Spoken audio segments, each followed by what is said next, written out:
Сәлем достар, арнама қош келдіңіздер. Бүгін 10 минутта дайын болатын, отбасыларыңыз сүйіп жейтін бөрек дайындайтын боламыз. Видеоның соңына дейін көріп, үйде жасап көріңіздер. Ол үшін бізге лаваш, сыр және су керек болады. Сырымызды видеодағындай бөліп турап аламыз. Қалыңдығы осылай болу керек. Домалақ лавашымызды ортадан теңдей етіп екіге бөлеміз және видеодағындай көріп тұрғандарыңыздай бөліктерге бөлеміз. Сырымызды әр бөліктерге бөліп шығамыз.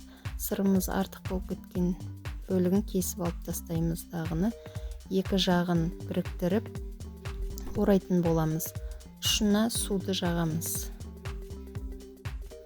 Қызып тұрған табамызға азғантай ғана мөлшерде сұйық май құямыз.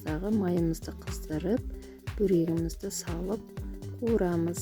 Екі жағы қызарғанша қуырып аламыз. Отбасыларыңызды, балаларыңызды жасап қуантыңыздар.